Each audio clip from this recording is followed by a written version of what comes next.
Hello guys, welcome to my YouTube channel, Arabong Hilaw, PSKSA. Okay, nandito na po si Sara at saka si Mayor Baste. Lahat po ng buong Pilipinas nag-aabang sa latest balita kay Tatay Digong. Kamusta naman po ang bisita nyo kay Tatay Digong? Opo, so on time kami ngayon. Na-consume namin yung allowed, no, na 1 hour and 30 minutes. At ito yung second visit for the week. Ang susunod na visit ay sa Thursday. So nagpapasalamat kami sa ICC Detection Unit dahil in-approve nila yung request namin na madagdagan sana yung mga araw na pwedeng magbisita kay dating Pangulong Rodrigo Duterte. Ang pagkakaalala ko, ang allowed na ngayon is Tuesday, Wednesday, and Friday na mga bisita. So papasalamat kami doon. At well, dinanong namin siya kanina kung kamusta ang kain. Sabi niya na wag mo kamustahin ang kain ko. I-update mo ako sa kaso. So, in-update ko siya, in-update namin siya sa kaso according sa kung ano lang allowed, no?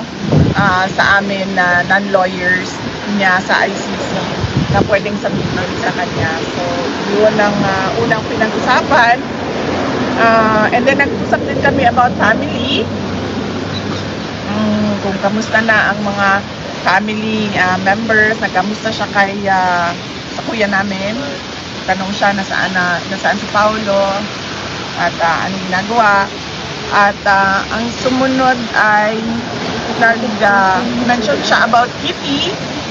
Na pinakita daw sa kanya ng mga lawyers kasi allowed siya, no, na ipakita yung mga messages natin lahat. I-upload ng lawyer yon at ipakita sa kanya. So nakita niya daw yung billboard ni Kitty sa Manila.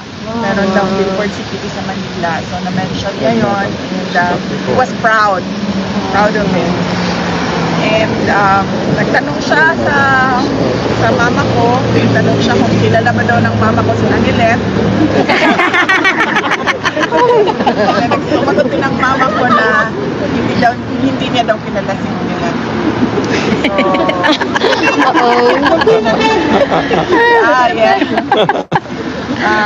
So, tapos tinanong ko siya, kamusta ang tulog mo? Sabi ko, dire-diretso ba ang tulog mo? Meron ka bang insomnia? Sabi niya, wala naman akong insomnia. Minsan lang hindi ako makatulog dahil sa kakaisip sa nanay mo. Wow! Yeah! Grabe talaga. Mapag-ibig. Yung ano niya, yung kanyang... Hindi pa rin nawawala yung kanyang pambola sa mga magagandang babae.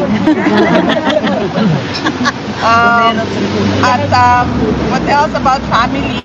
Tinanong niya si Mira. Sabi ko, okay naman si Mira. Nakatanggap ako ng video galing kay Mira nung nandun si Kitty. Si Mira po yung bata na nakita niyo kasama ni Kitty. Si Mira. And then we talked about Suling, yung anak ni Baste. Sinabi namin sa kanya na kapag nagsama yung dalawa, si Mira at si Suling, ay parang merong powerhouse of mga taratitat na mga babae na mga future strong women of the Philippines. At ano pa ba about family? Yun lang naman yon about family. And then yung update sa case, na-update siya sa case, update sa elections, tapos na yon, na alam na niya yon. Tinanong ko siya kung ano ang message niya. Sabi ko, araw-araw may naghihintay sa labas, nagpapakita ng suporta sa iyo. At tinanong ko siya, sabi ko, may gusto ka ba na message sa kanya? And then, giingon niya in Bisaya nga, tindog lang mo din ha, hantod sa kahangturan. But then, alam namin lahat na joke yon. And then sabi niya, no, tell them na sandali by memory ko lang ito. Ulitin. I am eternally grateful for your showing of support, and I recognize your sacrifice, which you do not have to do, so you can now go home. Yun ang sabi niya. So, Correct. Ano, uwi ba tayo? Hindi!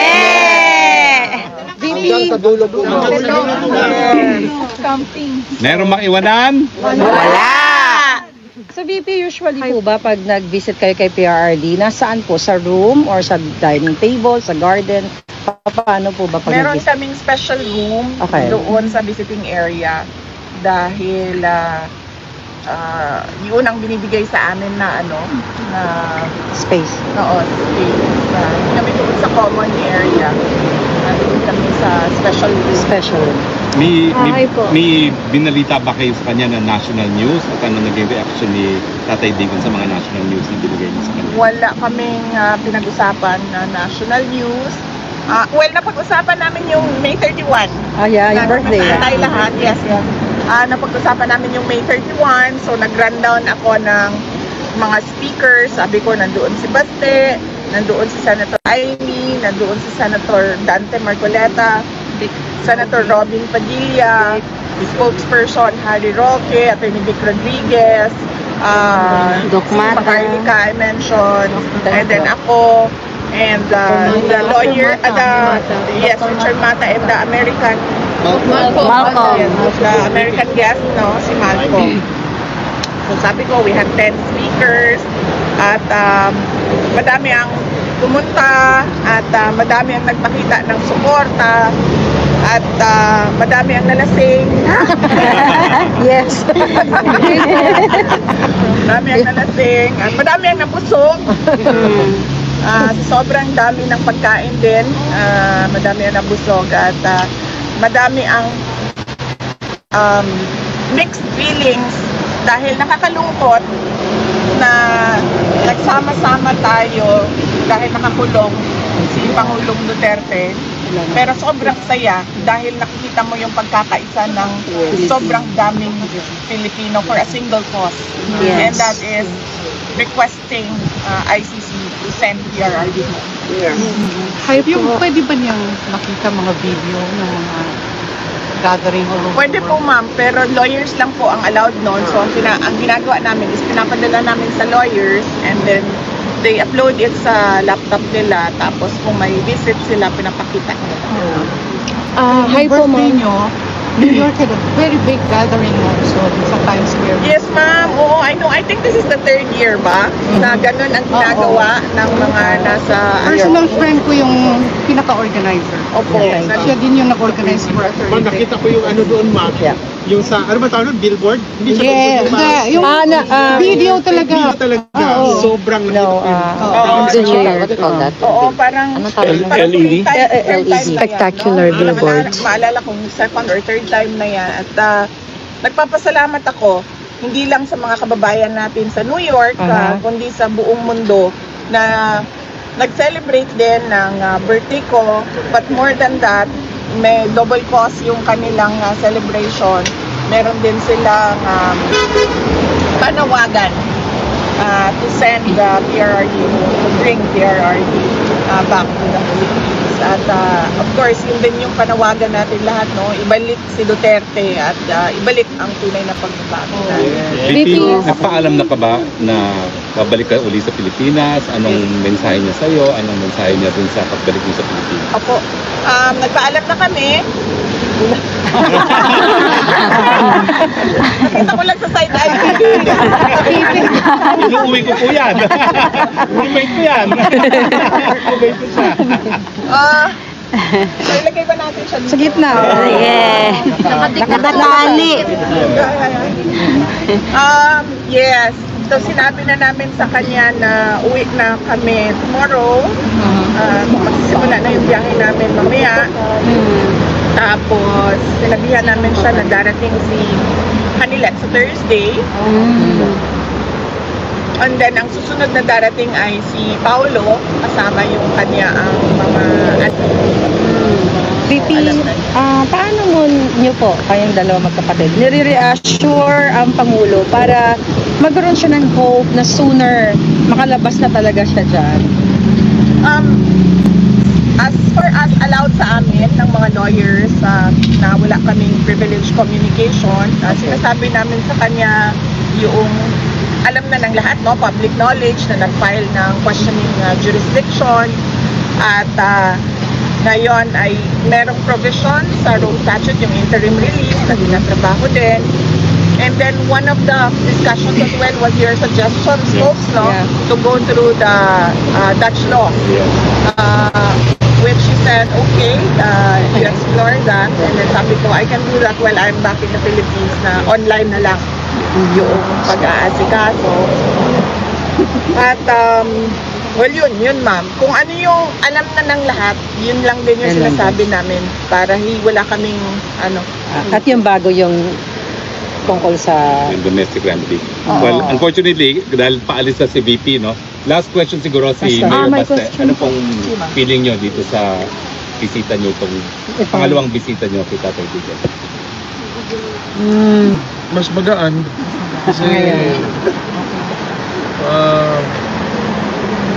okay naman siya. Okay naman. Yun lang, matanda na nga. Masalita na ako kahapon. Walang bago. It is reported po na sinisisi po ng ibang mga mambabatas na membro ng Makabayan Bloc sa pagpapaliban ng impeachment ay si President Marcos na nauna nagsasabing hindi niya gusto ang impeachment. Any comment po about? Ako ma'am, hindi ko po alam, no? Hindi ko po nasusundan. Actually, yung mga nangyayari sa Pilipinas kasi magkaiba yung time zone. So,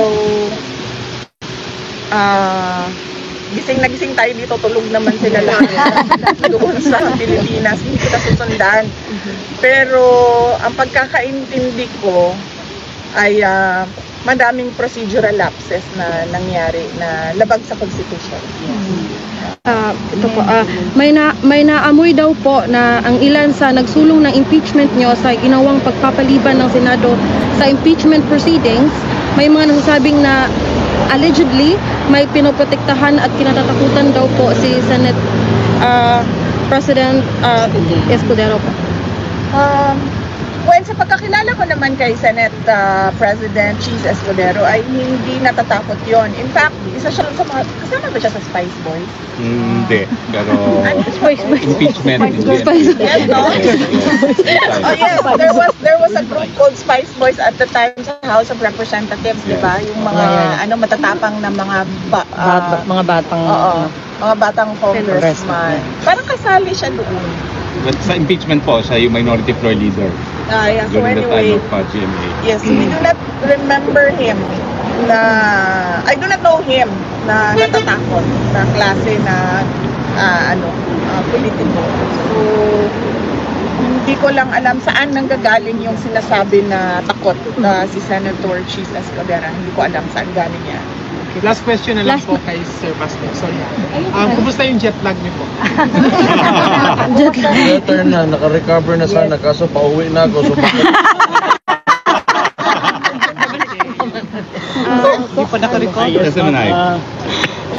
my birthday is pa si PR. Oh yes, noong May 30, nagkausap kami noon at meron siyang birthday wish pero I'd rather keep it Friday, sir. Thank you, ma'am. Yes, ma'am. Last po, the Senate seems to be in conflict as to when they tackle the impeachment. If 19th Congress can carry it over to 20th or no, any comments po about that? Well, yan ma'am, kina-question din namin yan. Yung pag-crossover from the 19th to the 20th Congress. Dahil ang composition ng House of Representatives, yung lawyers ko na lang magsalita, ma'am. Kasi papagalitan din naman ako nila. Sige po, thank you po. Papagalitan na naman ako noon, ma'am, yung mga lawyers ko. Any more? Thank you. VP, OVP at KOJC at ang pamilya Duterte ay nakaranas po ng injustices mula sa bagong PNP check. So in this connection, ma'am, ano po ang inaasahan ninyong magiging sitwasyon sa Pilipinas sa ilalim ng bagong liderato ng PNP? Well, I do not think magiging mas maayos or mas maganda ang ating bansa, no? Unang-una, doon na lang tayo, no, sa pagpili ng Speaker of the House of Representatives. Noon ko pang sinabi na bakit ka naman pipili ng Speaker of the House of Representatives na implicated in a bribery case on record in a case in the United States. So, yung palang kaduda-duda na diba? Parang, pag alam mo kaagad na ganun, hindi mo susuportahan yan as Speaker of the House of Representatives. In the same way, na merong recent findings ang Senate o violations of law of this police officer. So, bakit mo naman gagawin chief of police? So, masyadong sketchy yung decision. Okay, talagang kailangan ng lumipad si VP. Alright. So, unfortunately, wala tayong panahon, no? So, but thank you very much, VP. Thank you very much to everyone for one group photo. One group photo. Everyone. Okay guys, yun lang ang video natin for today. At don't forget to follow, like, share, subscribe to my YouTube channel. At marami pong salamat sa inyong lahat. God bless everyone. I love you all. Bye-bye.